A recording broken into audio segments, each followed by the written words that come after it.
Hello, and welcome to Onstage at the BACP. As always, thank you so much for choosing to invite us into your home, your office, or wherever you are. We know you have a choice, and we are glad you chose us today. You're going to be glad you chose us today, too, because we have a very special return guest with us. Julie Brown from the Museum of Broken Arrow is here today to talk to us about the amazing mural that they've recently had painted on the side of their building. So I'm not going to wait anymore. I want you to join me in welcoming Julie Brown. Julie, welcome back to the Broken Arrow Community Playhouse. Thank you for having me. I'm excited for what you're here about today. Tell us about this mural that's just been completed on the south side of the museum. Okay, well, we decided a few years ago that that wall on the south side of the museum was just begging for a mural.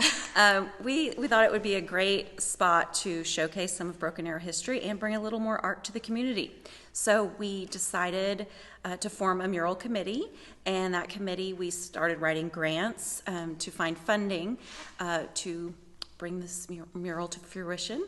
And we received funds from Oklahoma Humanities, Broken Arrow Community Foundation, and the City of Broken Arrow to make this happen. And we kind of started it out as a competition for artists to kind of submit a general sketch of an idea that they had for our particular building, our organization's mural. And we narrowed it down, the mural committee narrowed it down to a top three. Those three individuals kind of beefed up their proposal, and we put those renderings, those final renderings, out to the public for voting. And Carlos Barboza was our winning artist. So, and when he received, when he was granted the project, he dug a little deeper. We did some more tours of the museum with him.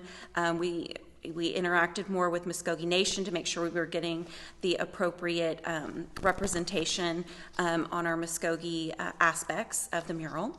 And so he just kind of fleshed it out. We actually were able to do the full wall. At first we thought we would just be able to do a section of the wall, but it ended up we had enough funding to do the full wall. So he really fleshed out that design and really made it specific to Broken Arrow for us. So. Oh, wow. So how long a process was this? I mean, like, how many years has this been in the making? Well, I started applying for grants probably about a year and a half ago. Oh, wow. And, you know, it is a city-owned building. We're a nonprofit that operates inside of that building. So we did have to get permission from the city. They were excited and thrilled at the idea.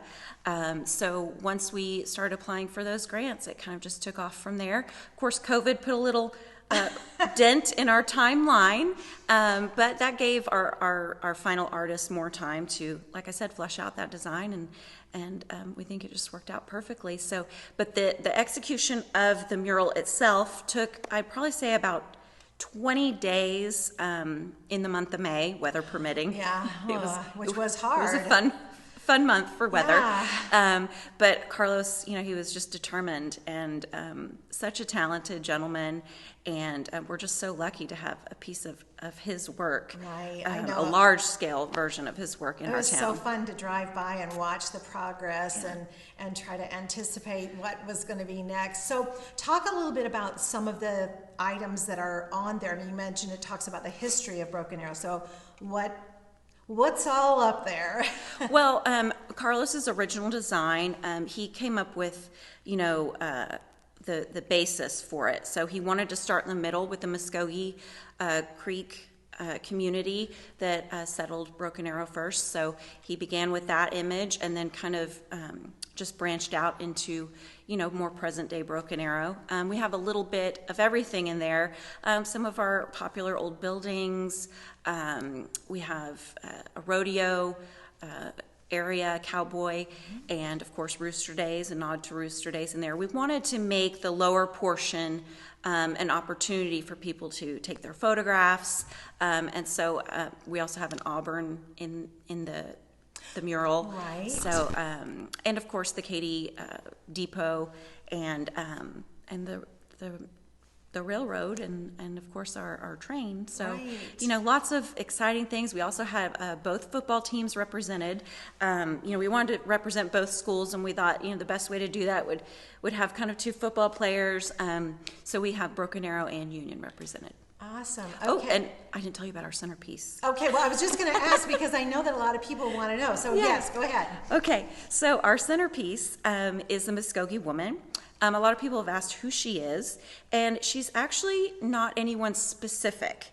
We wanted her to be kind of ambiguous in nature, so when I did some research over in Okmulgee at the Muskogee Council House, I spoke with some representatives there, and they showed me quite a few photographs of Muskogee women from like the late 1800s, and we were just able to present those images, there were probably 4 or 5, to Carlos so that he could kind of create the woman you see in the centerpiece of our mural today. Well, that makes perfect sense, and again, it's so much more a combined effort, so that it's not just one person getting all of the glory or whatever. Right. I know some people have asked about the words that are on there too. I'm assuming that those are in Native American language of some sort. And can you talk us a little bit about that? On either side of our Muskogee woman in the image, it says Thilikachka on one side, and that is the phonetic way to say Broken Arrow in Muskogee Creek language. On the right side of her is it actually written in Creek, so it starts with an R, but it's pronounced Thilikachka. So that's the Creek spelling on the right side, and on the left side is the phonetic way to say it. Okay. So, and Thilikachka, it obviously means Broken Arrow, but it was the name of the original town that this particular group of Muskogee Native Americans came from. On the Trail of Tears, right? Yes, Yeah. from Alabama and Georgia along the Right. Chattahoochee River. Wow. Oh, well, it is so beautiful, and I think we can be so proud of it. You definitely can be proud of it. And I'm thinking that the city of Broken Arrow is pleased with what you've done to the side of their building. Inside, is there like information about the mural so that people can pick that up and take it with them to tell them a little bit more information? I mean, like a pamphlet or something like that? We are working on that right now. We're also working on a website remodel. So there will definitely be information about the images in the mural on our website within the next couple of months. We just had professional photos taken of the mural today, so I'm hoping that we can have some pamphlets on hand soon. We'll be able to have postcards. Yes. And wow. Okay. Well, thank you so much for being here. Thank you for putting the mural on the side of the building. Thank you to your sponsors and the City of Broken Arrow. I just think it's a great addition, and maybe someday we can write a play about it and perform it here in the Playhouse. That would be great. All right. Thanks so much. Thank you. Well, I hope you enjoyed that as much as I did. That mural is amazing, and I hope that you enjoyed the pictures that you saw here, but I also hope you'll take the time to go down to Main Street here in Broken Arrow, and on the south side of the museum building, I mean, you can't miss it. Check out the mural for yourself. And while you're there, go in and check out the museum if you've never been in there. Or even if you have, go on in. They change their exhibits from time to time, and it might be different this time that you're there. Also, before I let you go, I want to remind you that Tuesdays in the Park are still going on. We've got every Tuesday for the last 3 weeks in June, starting at 7 o'clock with live music. Before that, 6:30 is some recorded music, and it runs till about 9 o'clock. Bring your lawn chairs, bring something to drink, bring a picnic basket if you want to, although they do have food trucks out there. So much going on in Broken Arrow this summer, so different from last year, and we're so glad that we're able to be a part of it just by letting you guys know about it. Well, that is it for this week. We thank you so much again for joining us, and we hope you'll come back for more On Stage at the BACP.